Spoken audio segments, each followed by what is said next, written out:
Welcome to the While My Batteries Charge podcast.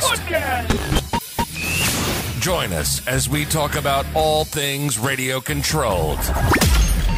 And now, your host, Folks, this man, he is the king. Mr. CCxRC himself, Tony CC. Hey, what's going on, guys? Tony here. Welcome to CCxRC. It's going to be an awesome episode today. We have Jason Dearden, the founder of ARRMA, with us today, and we're going to ask him a few questions about the year, kind of what kind of strategies they may have going forward into 2021, and I don't know, whatever we want to talk about. It's kind of an open kind of question and answer type thing, and so let's get it going. Let's bring Jason in. Jason, welcome. Hiya. Good evening. Well, good evening from England. Yes, it's still the afternoon. Isn't it? So, yeah. I think most people know who you are, but why don't you give just a short bio of who you are and kind of you in the RC world, and to get people that may not be acquainted with you some background. Well, as you said right at the beginning, I'm now known for being the founder of ARRMA. Prior to that, I did 10 years at HPI racing, and prior to that, I was just a RC car racer. You know, I started in my teenage years and then went through to my sort of early 20s. Did some 12 scale, some 10 scale pan cars, a little bit of off-road. Little bits and bobs, but always used to like design. Never really left the cars the same for too long, was always tinkering and playing with them. So I kind of took that passion into the day job. So what I get to do now is design and play with RC cars. Yeah. But I don't really play with them myself. I tend to sit in lots of design meetings and create and help contribute to the creation of product. Okay. But you were very into it in the past, and you've brought that to the front. Yeah. Yeah, from about 12, 13 years old. It was my hobby, so I'd spend a lot of time in the evening. So I'd race two or three nights a week. Most weekends I'd travel around the UK and into Europe, and even made it across to the US once. So what was it? Florida winter that said, I'm going to take this and all the travel and the doing the RC car and say, well, hey, I can make one of these and I can bring it to market. Like, what was that flip over? I'm sure there's a bunch of people that are interested and want to do exactly what you did. Yeah, it's, I mean, looking back, I bought a used RC car, completely out of date 12 scale car. And, I never used to stay in one piece for very long. So I modified it and had to sort of work on it quite a bit myself. So I really, started pretty much straight away by modifying vehicles. Back then it was always kits. It was always buy all the parts yourself. I was always hands-on, tinkering. How did I get into it? The shit that I could make something, or I want to make an RC car. Yeah, well, I got into the business a little. I mean, I started small. I got into the business trading some motors and then later batteries, and got into it from there. And then got a job at HPI. And at that point, I wasn't involved in the product development side of things. But that was always my passion at school. I was always into design and that kind of stuff. So I studied it, and that foundation gives you a strong start, and then volunteering to do projects at HPI and helping out the designers and sort of going along those lines. Really, that's what got me onto the product development side of things. Very cool. So you founded ARRMA. There's been a lot of changes through the years, but really, I want to talk about, like, you guys have been hitting it. ARRMA has been hitting it strong. I said last year But again, this year, I think probably more releases still again, or even upgrades or updates than anybody else seems to be making in the industry that we've seen come out, as far as just new stuff hitting shelves or even new versions. How are you guys just pushing like you are? You're innovating like crazy. Well, last year I coined as being an epic year. We had a lot of really interesting product last year, with the last year being 2019, with the first A-test car, the first infraction street bash, those kind of things. This year has turned into, with COVID, it's turned into a bit of a I'll call it a lame year, in my opinion. Okay. People might disagree with me, but because of COVID, it became apparent pretty quickly that we weren't going to be able to send engineers to the factories very easily. So I took a decision in January last year, January earlier this year, that because of the travel restrictions, that we need to focus on doing refreshes and updates. So we put a lot of effort into helping Spectrum with their ready-to-run radio, because we know that was a weakness of the ARRMA cars earlier this year. We put a lot of effort in helping firmware with their Spectrum firmware with their ESC testing and servo testing and those kind of things. Now, they're not glamorous, but they're very, very important. So we did a lot of changes. So we did lots of refreshes this year, and then we brought the Felony out, which was perhaps the biggest news, and then the Outcast. It's awesome. Yeah. So those two launches were probably and then we went forward with EXB as well, which is I think something that our consumers wanted. They wanted more durable vehicles. So yeah, we've been putting a lot of updates out there, but the basis of those updates is radios, ESCs, smart technology, little tweaks on platforms, trying to improve weaknesses that we'd got, rubber shielded bearings, all these little things that we wanted to mop up in between. We got much as well. The 3S shocks, yeah, the 3S way shock improved. Yep. Yeah, we did the shocks. We updated the power module on there as well. We updated the transmission to have the 4S sort of level transmission with the better materials in there, the beefier gears. So lots. We updated the chassis on all the 3S and Mega vehicles. Lots of updates, and I think it's made it a bit of a lame year in terms of not too many massive launches or things that we would wanted to have done at the beginning of the year. But I think we made the most of a really crazy year. COVID's a once in a lifetime kind of thing, and it really restricted what we could do. We couldn't be too innovative, because with those more innovative products, you have to work very, very much more closely with the factory. So we took the approach to try and still give the customers a big upgrade, but to try and do it in a way that was sort of safer from a product development perspective. I don't know what you call it. With it is, I mean, it's crazy though, because we all have been stuck at home. And so it feels like so many people are doing RC. Everybody's talking about RC.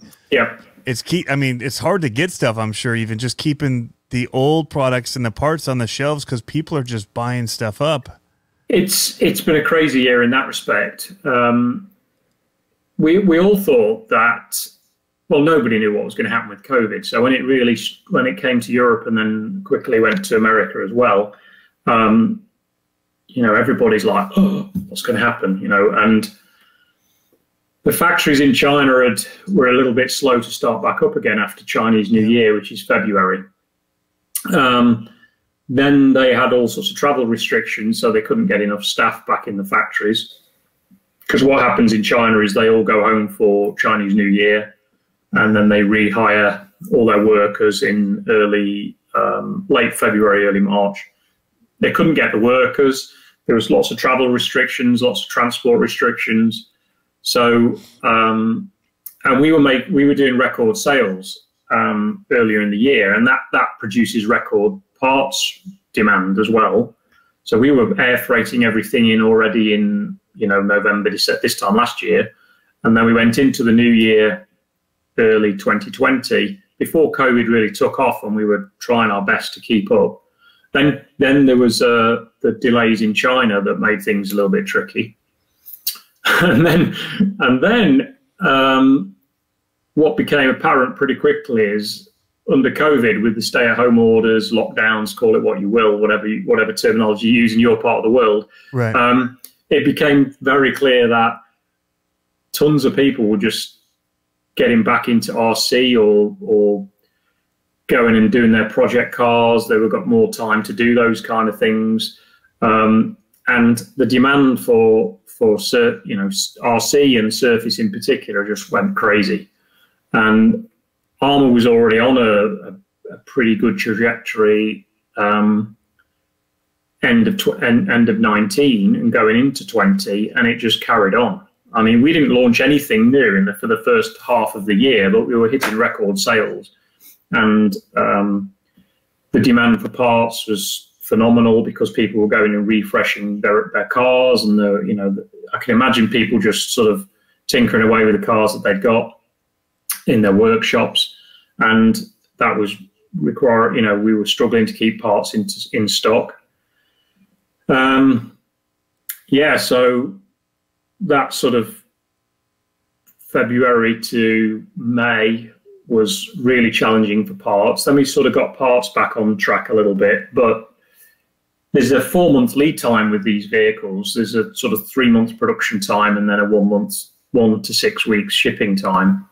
So the problem is when you sell out of something, or when you see a demand in sort of February, March, April time, even if you ordered 1 million cars at that point, you wouldn't see any, even if let's just assume the factory could make that quantity, you wouldn't see them until August. Right. So that was a big problem in summer. We probably could have sold double the number of cars that we got. And then when the cars did come in with larger quantities, then there was a few niggly QC things that we needed to deal with, and hold hands up. The factories tripped up on a few things. Normally, silly stuff like either too much thread lock, not enough thread lock.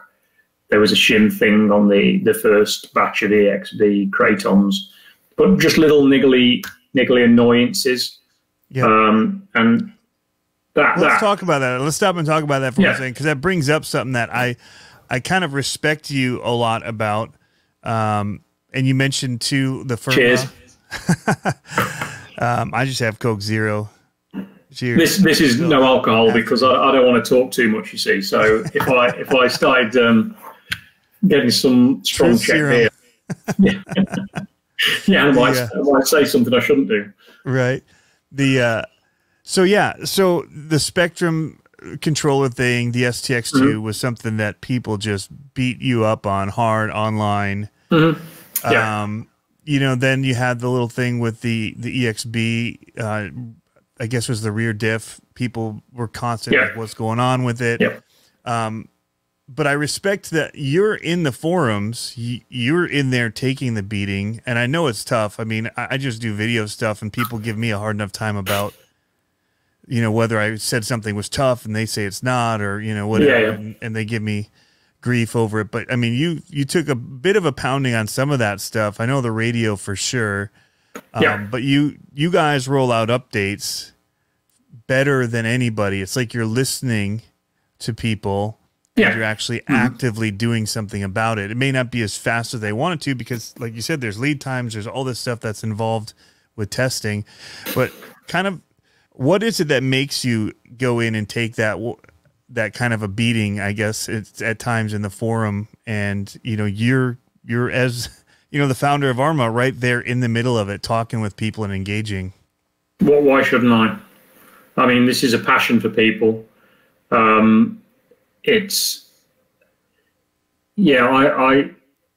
I remember back in the early days where I really was struggling for money myself, and I'd save up a lot of money well, it wasn't a lot of money. I would save up money, but it took a lot of saving. And then when you spend money on an RC or just a part of the car, I'd save up for a couple of months and get an ESC or something. So I understand that this isn't a cheap hobby, and I don't want to lose people. I think it's a great hobby. I think people learn a lot from it. They get a good social network from it, whether it's race meetings or just buddies bashing together or whatever. So I passionately want people to have the best experience possible, and the only vehicles that I can affect are ARRMA vehicles. So I can't control what Tamiya put out or any other brand, whatever brand you're talking about. I can't control any of that. So all I can do is listen to the experience that people are having with ARRMA and try and do something about that. And if it means I've got to get I've got to put my chin out there and take a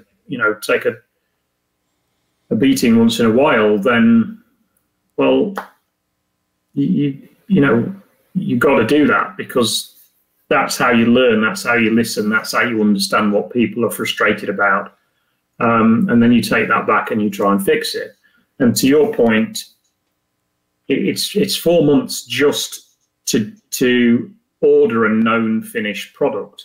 When you say, hey, there's something wrong with it and you need to go and fix it, normally there needs to be a root cause analysis. You normally have to go into something and really find out what the cause is. Now, of course, everybody has an opinion on that because they've had one experience and their car failed in a certain way. But we have to collect those experiences from all around the world: hot places, cold places, dusty places, muddy places.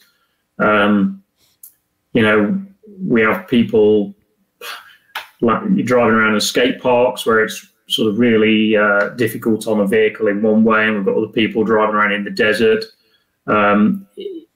We have to analyze all that kind of stuff.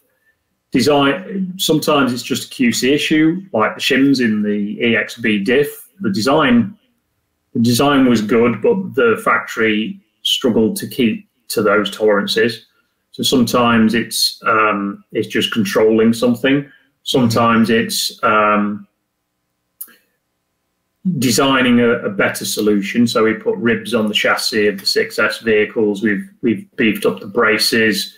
We've widened the chassis at the neck point.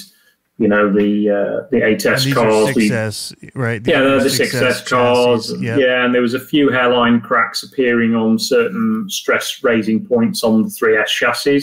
So we added some webs and we improved areas of those. I've got to say, the 3S, I have the previous version sent in, and I let anybody drive those things. Yeah, they take an absolute beating.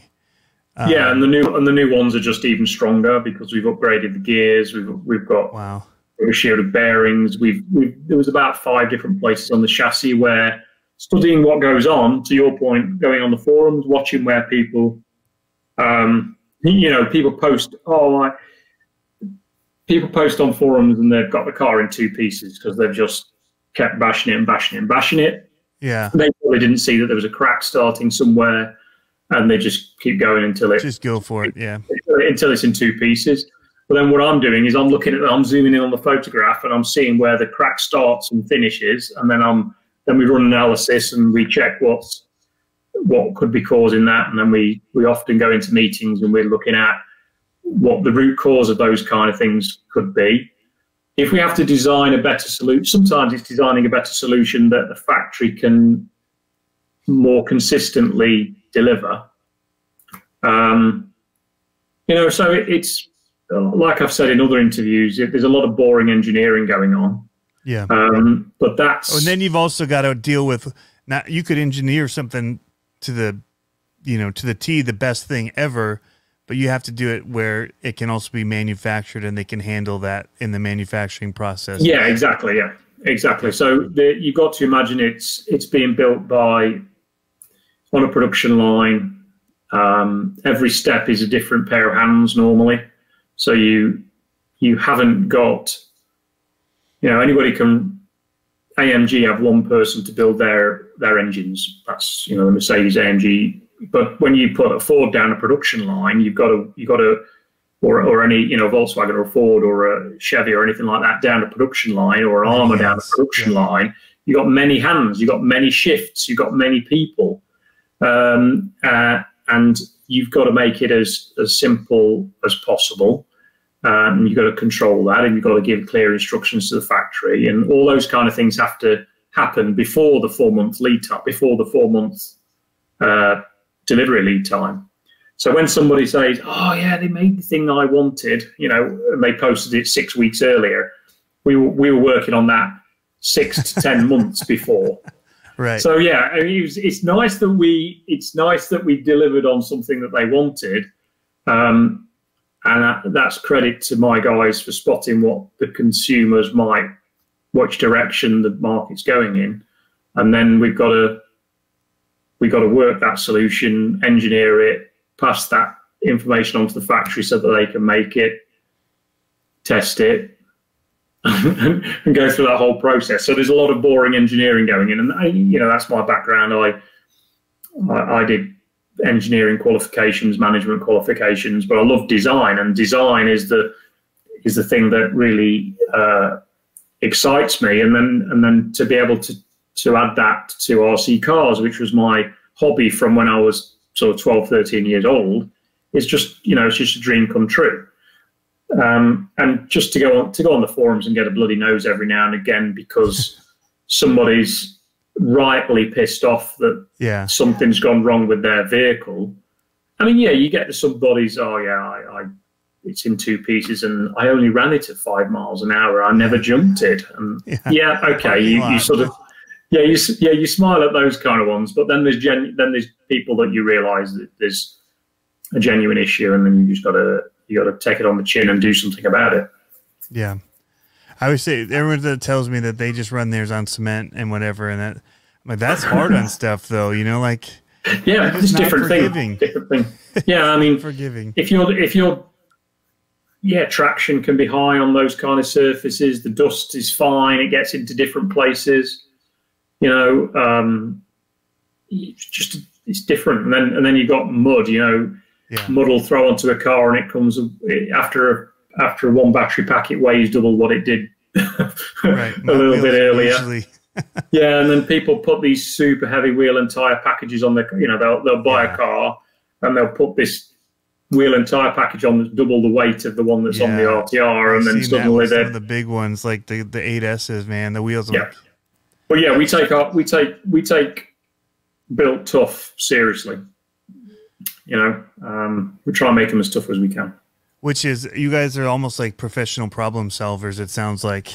Constantly looking at the problems we're all having and what you can do, which I guess is why we keep getting the iteration. So let's move on. Let's talk a little bit about, you did release the new V6 now, right? Is that the V5? V5 for the 6S lineup. Yeah, that's right, yeah. And so you've changed out motors, the new chassis. Yeah, what kinds of stuff did you bring for that one? And were there some reasons that you saw in your problem solving? The biggest thing was the radio. So when we decided to fast track the radio, then we thought, well, we need to get smart technology in there. So we helped with the firmware. Fabian, the designer, and a couple of the other guys. There's a lot of that tuning for how it would be set up out of the box when you're dealing with it, or even beyond that for the ESC side. ESCs, there was lots of work there because you're going from an 8-bit chip to a 32-bit chip. It was pretty much start again. Okay, but we wanted the same driving feel that we got with the BLX speed controls. So there was a lot of like re-engineering or backwards engineering, call it what you will, to make sure that we got the same kind of driving feel with all the benefits of the smart technology. And see, that's something I have no idea that goes into that. We're like, well, they're basically like kind of hobby wing rebrands to, you know, it's kind of how we make it, you know, the very bones basic, you know, and not even thinking about all the other stuff that you guys are detailing on the inside. Yeah, I mean, you have to go, there's a load of bench testing you have to do before you even put it in a car, then you got to put it in a car, and then there's all sorts of drivability tests, you know, and yeah, that's something that's really time consuming. Okay. Same with the servos, you know, you've got to make sure that everything works with all the different servos on the market, because some of them don't like each other, some of them don't talk to each other very well. Yeah, I mean, it's not my area of speciality, to be honest, but it's quite a minefield. So anyway, the 6S cars, we did a lot of electronics updates. We wanted to make it land a little better, so this is why we did the updated rear geometry. We saw a lot of people changing suspension arms from the stock arms, so we wanted to make something beefier for the arms, which we did. They're a big step in the right direction. Awesome. I mean, there's two trains of thought on that. Some people want to put these super flexible arms on there from the aftermarket. We don't we don't agree with that approach, because if you make everything, there needs to be enough flex to absorb impacts. But if you put too much flexibility in there, then you'll just bend drive shafts and shock shafts and all sorts of other things. You know, if you got too much twist on the suspension arm, power, yeah. It's when you land and it's sort of twisting. You know, at that point it'll go so far that the drive shaft will hit something, and then that bends, or the shock shaft. Sometimes you break shock caps because there isn't enough articulation on the top to accommodate for what's happening down the bottom. So they sort of like almost like you dislocated at the top. And that's when shock caps will snap off and do crazy things like that. Yeah, so we did the new suspension geometry.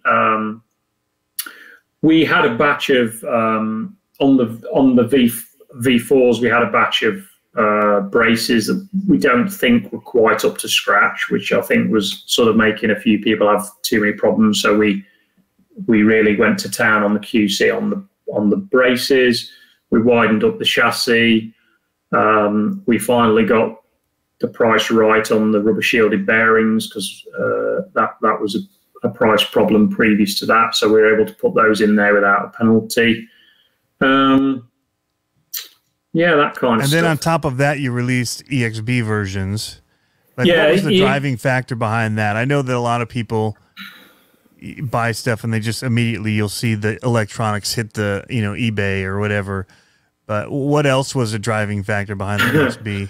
Well, I've said in previous interviews that we always focus on the vehicles first. And however, lots of people like to upgrade our cars. You know, they realize that they've got tons of power and they've got tons of ability, but they find the weakness in the car, and then they keep pushing it forward. And one criticism of ARRMA in the past has been that we never bring out many option parts, and that's a fair criticism, because we were focusing on building the range and making sure the base car. We prefer to put our efforts into. We actively prefer to put our efforts into the base RTR than make a flawed RTR with loads of options. So when we got to sort of V4, we felt like the base car was pretty damn good. And then we got to the point where with V5, we were running, we did those tweets that I just mentioned. We were running out of ideas for making it better at the RTR price point. So then I said, well, a good way to make a lot of options to keep the people happy that want to upgrade, and to help it flow through our system a little bit better, is to make a vehicle out of it. So this is where we came with the EXB rollers. So it's basically a bunch of options. So it's as a option car. Parts put into a roller package. Because our system tends to work better if you sort of roll everything up into a vehicle and then sort of push it through the system with all those checks and balances. So what upgrades do people get as far as options if they go with an EXB? What EXBs, you know, 7075 chassis, braces, steering plate, shock towers. What else did we throw in there? We went with the Lsd Diffs, which, you know, I think is a massive upgrade. That hit the headlines because the rear diff shim problem. Yep. That's rectified now. We decided to go with a much thicker spacer, so that even if the factory even with production tolerances, the gear is really well supported at its widest part. Okay. In all our testing, with the right shimmed in the right way, we had no problems, and we could only replicate the problems when the shims and the tolerances were out. So we had a few out drives that were a little bit undersized, and we had shims that were under thickness and the slightly not hard enough material. So those 3 or 4 things added together meant that far too many people were having problems. So we addressed that, and that's when I sort of got on the forums and said to people that the LSD plates is the most durable solution with what's out there right now. Mm-hmm. But then, of course, people think that we're going to roll out a solution in 2 weeks, and like I've just explained, it takes weeks to investigate the problem, many more weeks to actually, you know, have a solution made and then shipped and then circulated out to the market. So I really feel people's pain, and it's very, very frustrating. It's just the way. And you also came out with you just sent me an image of a new set of shims that you guys are selling that have 3 sets for 3 diffs. Yeah, that's the full-on shim set, which has got everything in it, including these 1.9mm spacers. So then people can switch between an LSD diff using the LSD plates with the holes in it that kind of shear the oil, and provide a locking action, or you can just put those 1.9 spacers in and make it an open diff, and then you get a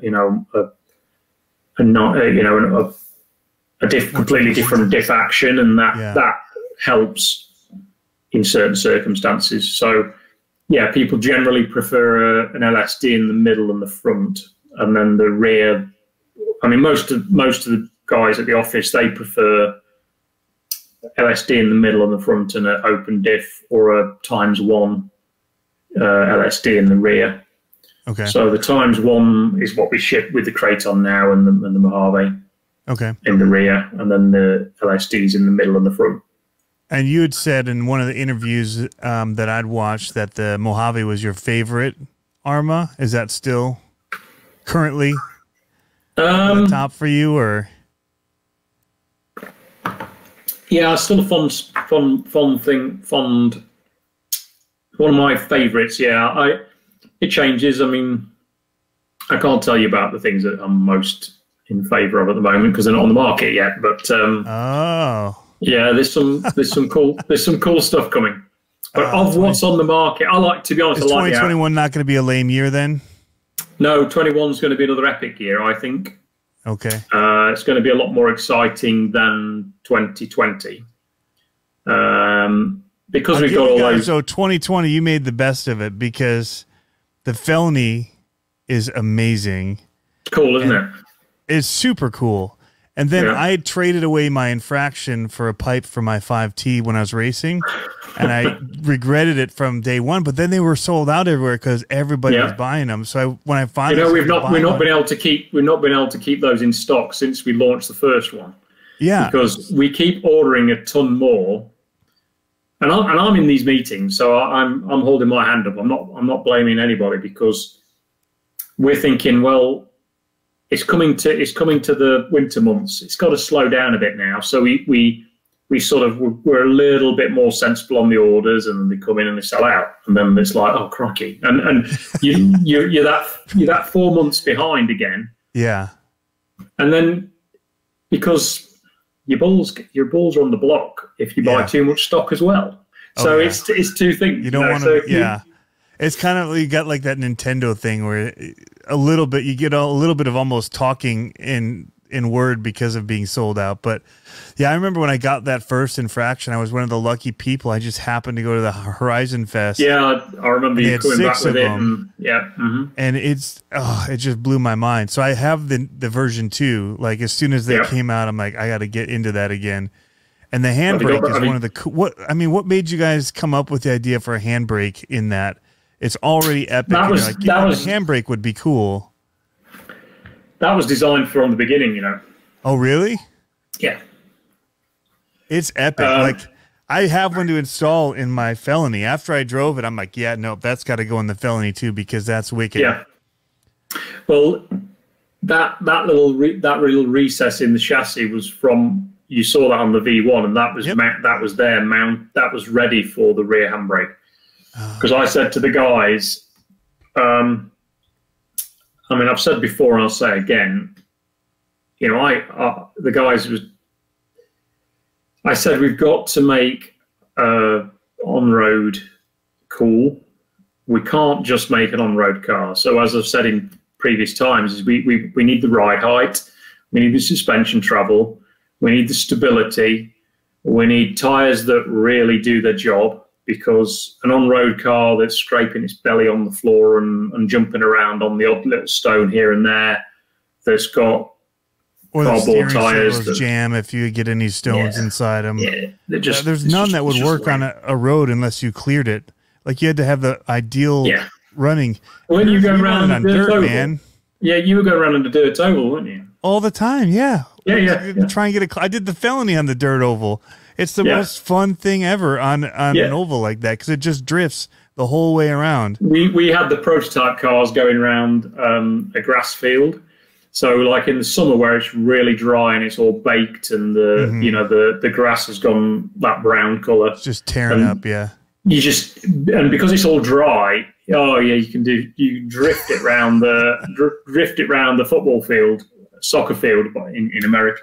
So I never thought anyone would get me to like on road. I tried the HPI one that was like that cool Porsche with like the camo, and you couldn't drive it on a road even if you'd blown it without it jamming. Like if it saw a rock or if it saw a piece of sand, it would jam the steering and you'd hit a curb. Yeah, so this is what I said to the guys. I said, so all those things, and I said we also need something cool like a handbrake or something for shits and giggles. And that does it, man. And literally the first mules had that, but it took us a while. It took us a while to get it all kind of working, ready for production. We're pleased with it. We're pleased with the way the street bash scene's gone, and we want to, hint, we want to take that further. Well, and they're taking it into speed stuff too. I mean, the Limitless you had too, which was 4-speed, but I haven't done that yet. I'm a little terrified of the high speed stuff. I'll be honest. Yeah, I think you've got to be a ballsy kind of guy for that. We look at some of the things that some of the guys are doing, and whoa. Yeah. We don't have sometimes I'm just like, nah. We don't have the surfaces for that kind of thing here. Well, that's again what I like about the other two is that you can run them just about anywhere. It doesn't have to be good cement. It can be crumply but yeah, those are epic.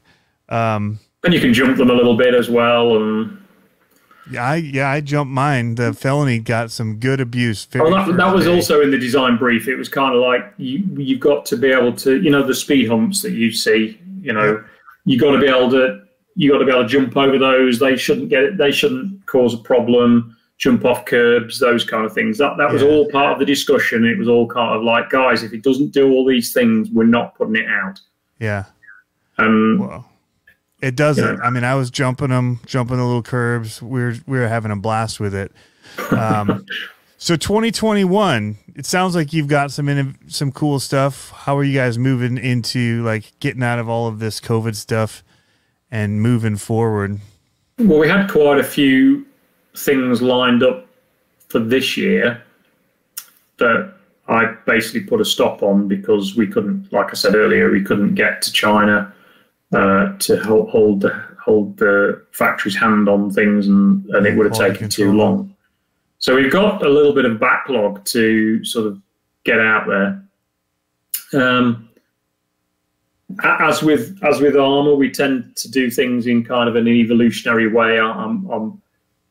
So you'll see us build on what we've got and the kind of things that our fans like. You know, everybody wanted an X-Max killer, but we decided to go with, you know, a large Crater or a large Outcast because we felt that is truer to the brand. It doesn't mean we won't come back at some point potentially and do more sort of monster truck kind of things, but we would rather do what's true to ourselves. You know, we want vehicles that handle really well, and flatter the driver and got crazy power. You know, they're a bit terrifying to pull the trigger. You know, and so. Well, I mean, to go with the Creighton, because that's such a big. I mean, for you guys, that's such a big one. To go with the 8S. I mean, I took it to Digger's Dungeon and we were launching it. That thing handled really well, like cornering everything. It flies, doesn't it? It flies. It really it's air control really awesome. surprised us. It really surprises how the hang time it's got, how long it'll stay in the air. You know, because it's got so much momentum, it just seems to just glide. You know. Yeah, it just hovers and it's level. Yeah, and. Yeah, I mean, you always look at product and you can be critical of it. I mean, and our buyers will be, of course. But through the development process, you make decisions and you put the best product out there that you can. You know, wait till we're on V5 of that car. Yeah, right. Where's it going? Well, I'll tell you, I just got one of the first ones I had of yours that was brushless was a Granite, and I absolutely loved it. And I just this time went with, and so funny story was I actually sold it to a guy. I was out doing YouTube videos trying to do a review on a Traxxas Max. Yeah, this guy's like, "Hey, I want to get one of those." I'm like, "Dude, this thing is so expensive. Like, here, look at this car. This is where you want to start." And so I showed him the Granite. Well, he asked to buy it from me right there, and I'm like, "Let him drive it." I'm like, well, "I don't want to sell it to you, but." Okay, and so I sold it to him, and again regretted it because it's small enough, it's light enough. You just take it. All you need is one battery. I go between these modes of like get frustrated with having to charge up a bunch of batteries for stuff, and so I could just grab a 3S battery and just go rip that thing. But I just chose the Big Rock, and I wasn't sure I wanted to. It didn't have the bigger monster tires on it. And that Big Rock is probably one of my favorite bashers. You can go bigger, but whatever. But that thing is just insane. Yeah. It handles well with the wide stance on it. The tires hooked up way better than I thought they would. And it's really controlled in the air. It's just one of the, like, I just started selling stuff. Like, I had all these other trucks that were that size, and I just started putting them on eBay. I'm like, all I need is this Big Rock. That's one of my recent release favorites, because for 320, I mean, that's got tons of power, tons of 50 handling, 50 miles an hour. Yeah, it looks mean. I like now it's all murdered out. I think I prefer that. Yeah, I'm really proud of the Big Rock. I think that that's a sweet spot. It's showing in the sales we've sold out of that thing. I was trying to convince purchasing that, because the problem is that the Big Rock was the weaker seller of the previous versions. Yeah, priced a little higher. But it just didn't quite resonate. I don't know whether it was like the blue wasn't so nice or whatever, but and the narrower stance, it was a little bit tippy. So we got our heads together and we said, well, what's going to make it better? So we decided to go wider. We decided to murder it out. And then all the other little changes that we just discussed, better chassis and, you know, rubber shielded bearings and all better radio and all that kind of stuff. And that's gone to being our best seller of the 3S lines at the moment. Okay. So it's gone from being the kind of like the forgotten sibling to being the star. Well, when I saw the look of it, I had to have it. The murdered out was the tipping point for me.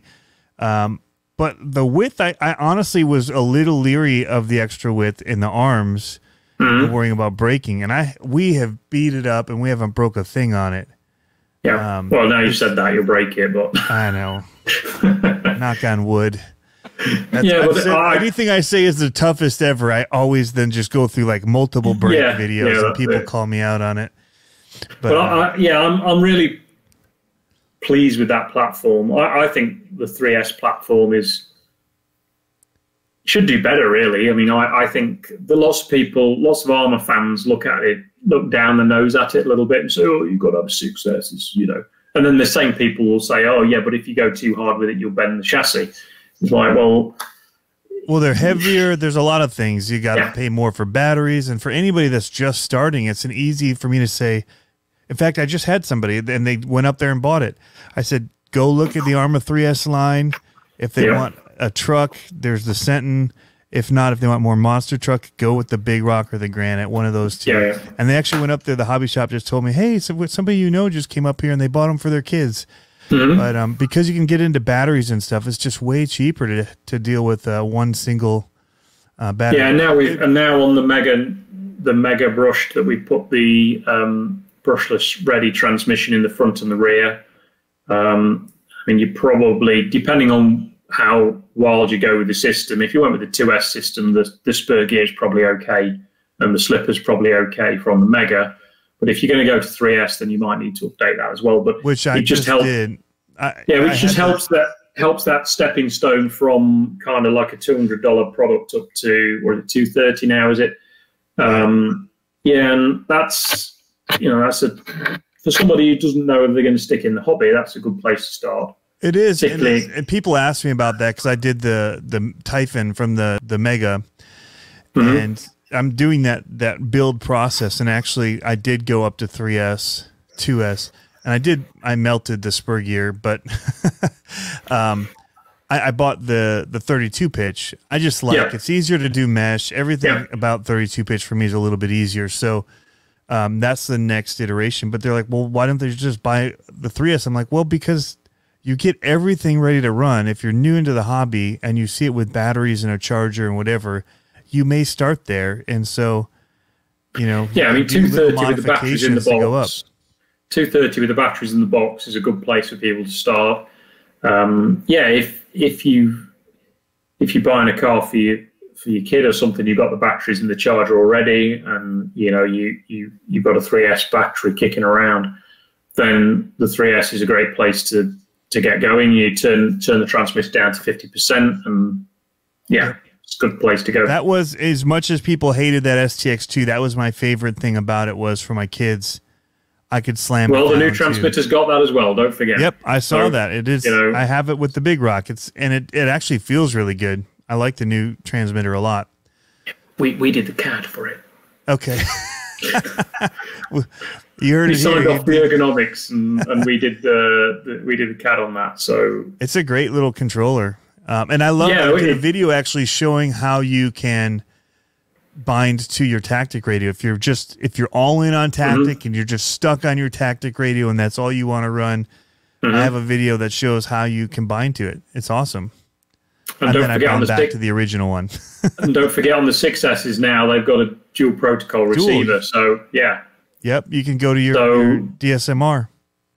So you could have a multi-model memory transmitter, and then you can start hooking up all your new ARRMA purchases to, whether it be, a felony or an infraction that's already got the DSMR ABC in there, or you can bind the same transmitter to your Kraton and such like.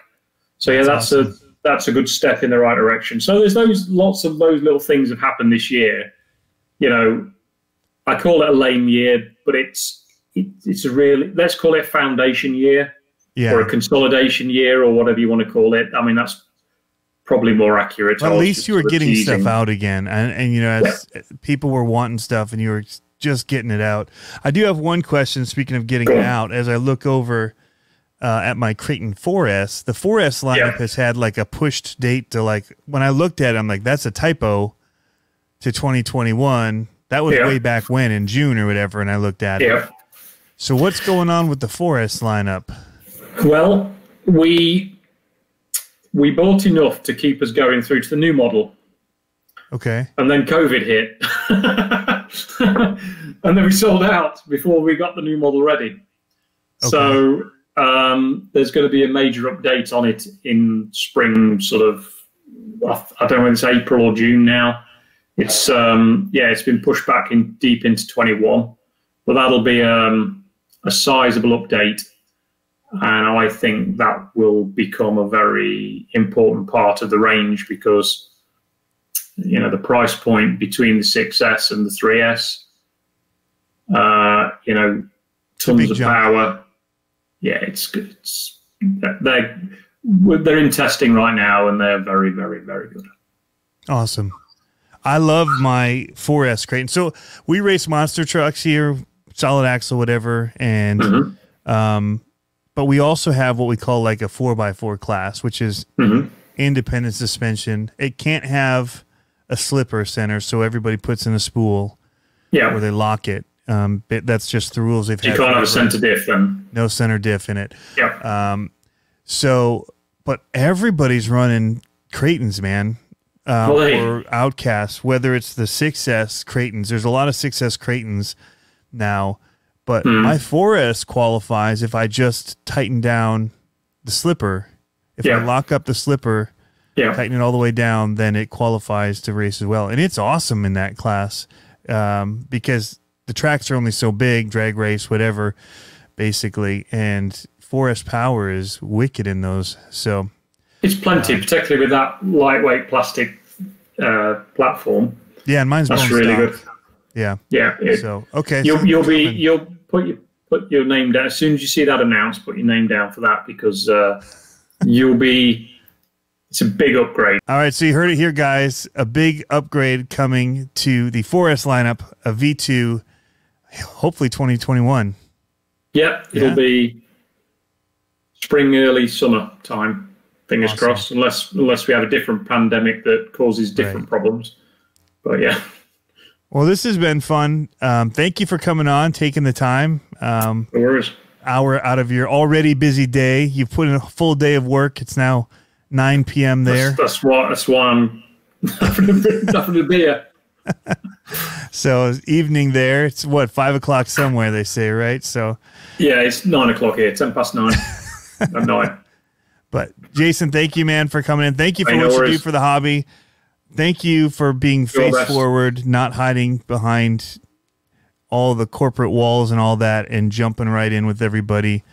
And I mean, you put in there when the shims, like you were in there posting what people needed to do, and we saw it. We saw you in there. And even when it's tough, I couldn't make people happy, but at least I was trying to steer them in the right direction. Yeah. Well, and people don't understand, like, you guys don't want to make a crappy vehicle, right? Nope. They almost treat it like, oh, they're just passing crap on us. That's not what you guys are trying to do. Like, you want to have the best vehicle out there, and stuff happens in the process. It is beyond your control, and you don't know it until the box is getting people's hands. And I get it. And you know, it does suck, but at least you guys are offering solutions. Big time. Yeah, it sucks big time, and I really apologize to all the guys that were on the receiving end of the problems. You know, we didn't mean for that to happen, and we worked very hard. You know, we've hired more people, more QC people in China to help with that. You know, and every time we have any kind of issue like this, we always do reviews and try and, you know, for example, the Creighton A-test thing with the curved landing. Well, that's in our test protocol now. Every car's tested that way now, so that can't happen again. You know, there's no point in hiding. We screwed up, and we need to take that in the chin and make sure it doesn't happen again for any of our new future releases. And that's the same, you know, with shims and all that kind of stuff. Yeah, and yeah, people say the whole car's terrible when it's just a couple of 0.8 mil shims or whatever it might have been in there. Small thing. Yeah, that's a small failure, but a big effect to the customer, and that is the worst ones. They're the, it's like, just a little stupid shim, and it's causing all this trouble. But hey, it goes with the territory. We have to deal with that. Yep. Well, thanks for, like I said, being face forward with it, and just thank you. Owning it is what you're doing. You're just owning it, and we thank you for that. So, yeah. Just want to say, happy holidays for everybody, and let's hope the 21's a bit more normal year for everybody, and kind of we can take all the interest that's involved in RC and take it into 21, and we can explore the fun of RC, but a bit more socially, a bit closer together, let's say, rather than all this distancing and stuff.